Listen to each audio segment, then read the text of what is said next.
TCI is brought to you by Spendthrift Farm Stallion Patio Prado, sire of Preakness contender Cherry Wine from his first crop to race. Wishing best of luck to the connections on Saturday.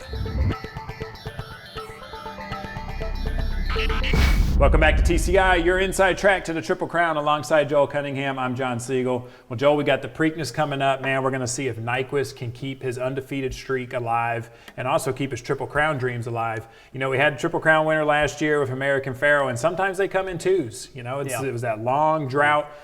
We're going to see this Saturday if we can have another Triple Crown dream going into the Belmont.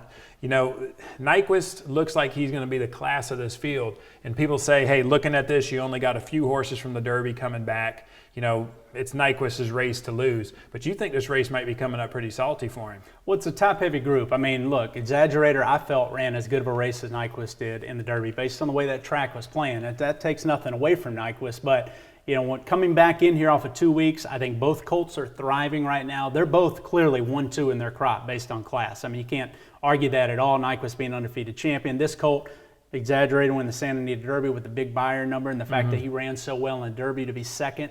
You have to say that they're 1-2 clear cut. Now, he's 0 for 4 against Nyquist, so where's he going to be able to make up the ground? I think the pace of this race is the key, John. You know, we're going to talk about that racetrack a little bit. We know rain's in the forecast and how all three colts that we're going to talk about being a top-heavy, you know, part of this 11-horse field, all probably will handle that off track, all handle the distance, all coming in the right way. The key is going to be the pace, though, and who it's going to set up for. All right, well, let's go ahead and look at the TCI top 10, and let's throw that third colt in there that you're alluding to. You know, no surprise here. We see the Derby 1-2. They're 1-2 on TCI top 10. But then, you know, the horse you got in there at number 3, a little surprised about that. You know, he's kind of inexperienced. I know that he's had 2 big races and he's won by large margins, but, you know, do you think that the class of those fields, you know, is he ready to make this kind of jump up? Well, he's certainly not winning on class right now based on who he's running against. He's coming out of 1X at Keeneland. But, I mean, that was the most impressive race that I saw the entire meet at Keeneland, arguably, and he won under wraps and got a 100 buyer, won by 14 lengths. He broke his maiden, by the way, before that by 11 1/4 lengths. Did it easy again there, a handy performance. And I know that was an off-the-turf event, but he had a little setback after that. But you want to talk about a reputation down there. This colt has been doing so well this winter. Coolmore bought a stake in him, okay? And they're no dummies. Let's just remind people of that. And this course was just a maiden winner. Now, he did have a setback, got off the Derby trail, came back at Keeneland, did what he did there. And I just know they're extremely high on him. He appears to me like the Bernardini of this group. A fresh shooter in the Preakness that, you know, is a little underexperienced right now and playing catch up with his generation, but has a ton of talent and upside, the right pedigree and connections to get it done. So that's who he reminds me of. He reminds me of that fresh shooter like Bernardini. Maybe even you could say Curlin coming in the Derby. I mean, remember Curlin, I think, won the Arkansas Derby in his 3rd start.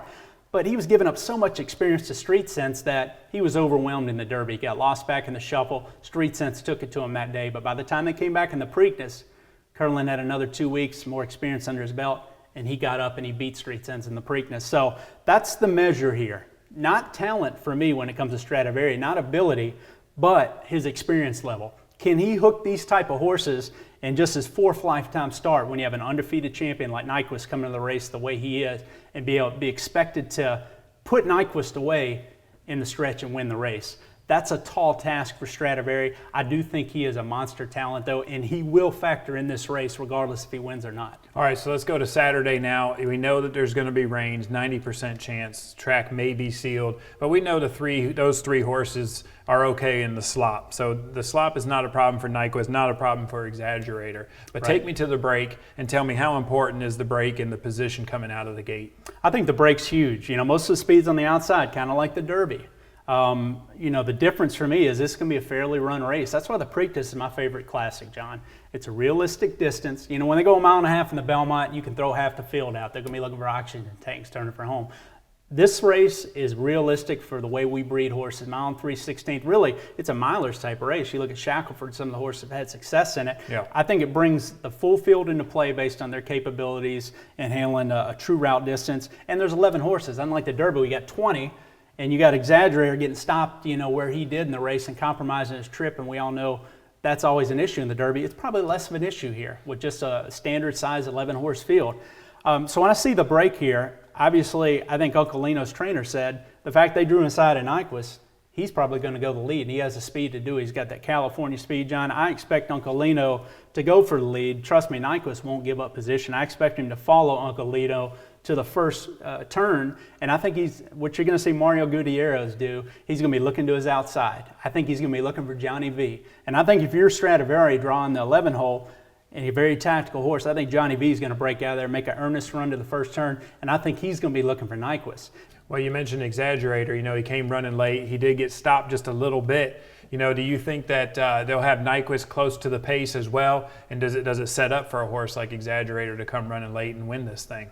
I absolutely think it does. I mean, just because I think it's a standard handicapping race. If you can really whittle it down to, okay, we know there's going to be a sloppy track in some form or fashion. Hopefully no driving rain during the race, right, but which could create a wind bias of some sort. But we know that there's probably going to be an off track, could be sealed. Not going to be an issue for the top 3 contenders. But if you think the pace is going to be contentious and you like where Stradivari drew in relation to Nyquist being on his outside and that tactical ability to follow Nyquist around there, push him and really put him into a sustained drive. He was able to take breathers in the Derby because Gunrunner couldn't keep up with him.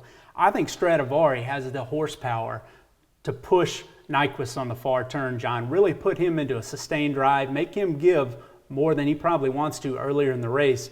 And I do think that sets up for a closer late. And I like the fact that Exaggerator draws very cozy in that 5 hole. Kent's going to be able to put him wherever he needs to, saving ground in the 1 or 2 path, probably mid-pack, launch his bid, only have to pass, like I said, half a dozen horses in here, maybe 5 horses, as opposed in the Derby to where he was 15th at one point, right, and he got stopped. A more standard run race, I think Kent's going to be able to really sustain a rally in here and could be like his sire Curlin, who came back and nailed Street Sense in the Preakness.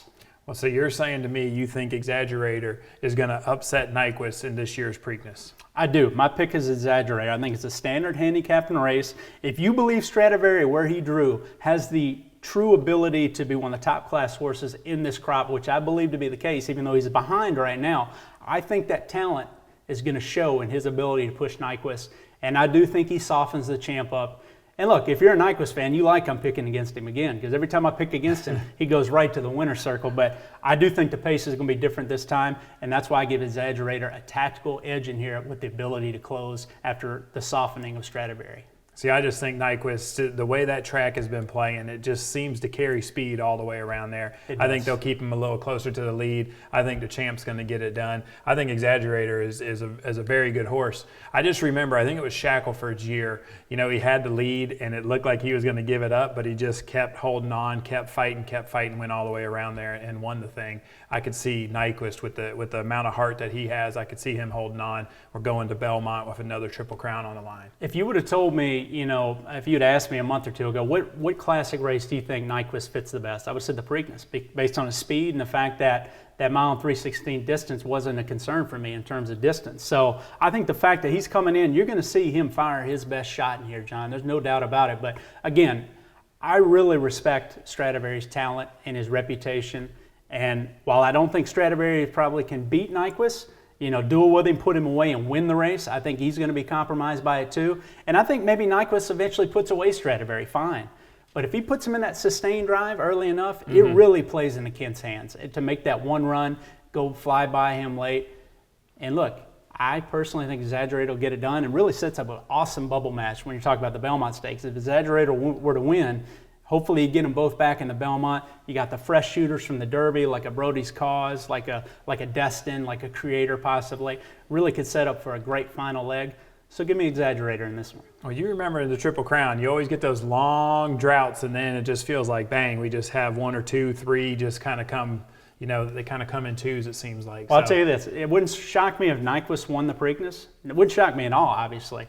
I don't like him in the Belmont Stakes. So, look, I'll be against him there in the Belmont, too. Because, again, I believe that's a pedigree race. That's the most intriguing race. But this weekend, we'll see. I think Nyquist has a big shot, but I like Exaggerator from off the pace because I think it'll set up for him. All right, thanks, Joel. Yep. And thank you guys for watching. Make sure you come back next week. We'll see if JC's right or if I'm right and Nyquist goes on to keep his Triple Crown dreams alive.